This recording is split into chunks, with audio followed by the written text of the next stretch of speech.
Are you extra sensitive to noise? Does it affect you to be in a chaotic environment?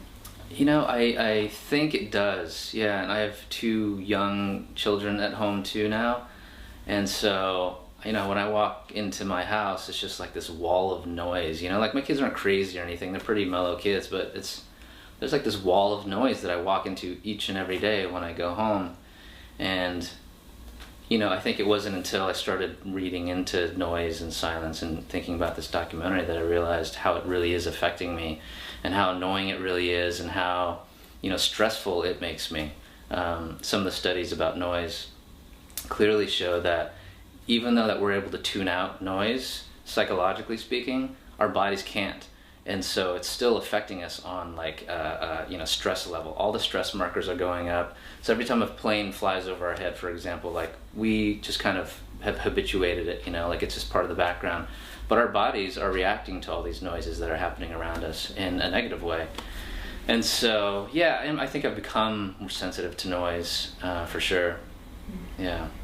I think you mentioned in the pitch video that our world has become a lot noisier. And what have you seen so far in terms of how that's happened? Yeah, over the years, you know, as technology grows and as we grow more dependent on technology, the world has definitely become a lot noisier.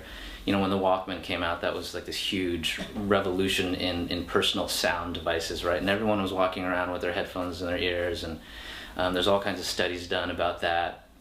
But the most profound thing I think about the Walkman and the advent of these sort of personal sound devices is that we kind of use that as a way to shield or drown out the other sounds. So at first, you know, before the Walkman and whatnot, people were complaining about city noises, and then the Walkman came along, we sort of were able to drown that out for a little bit.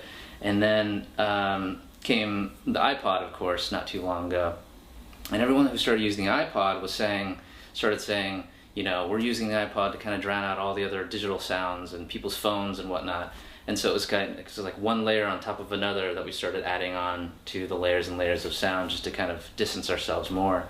And so we're just surrounded, immersed in noise now, I feel like.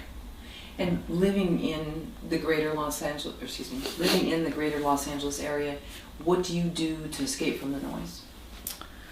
There's very few places here. There are very few places to find silence, I feel like, in Los Angeles. I have not been able to find any places really that I can find, you know, silence. But, you know, I think it's also a matter of finding silence is also a matter of sort of a mental state or state of mind. It's when you sort of find a flow in your work, for example, or you focus in on something and hone in on something very specific, where you sort of get lost in something, then you can experience kind of a sense of silence where you're able to really drown out the noise around you.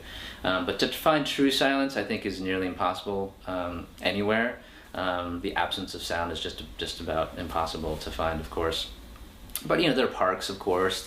I went to Eaton Canyon just the other day, which is a pretty short hike into the mountains, and there's a waterfall, and, you know, you can definitely gain a sense of silence every once in a while. There's a helicopter hovering above my head and whatnot, and, you know, there are moments of a lot of noise, but, you know, for the most part, there are places that we can go, like parks and whatnot, where we can find silence. And like I said, you can find a sense and gain a sense of silence in your work environment just about anywhere if you're able to kind of hone in on something. And, you know, people talk about meditation and mindfulness as a way to silence as well.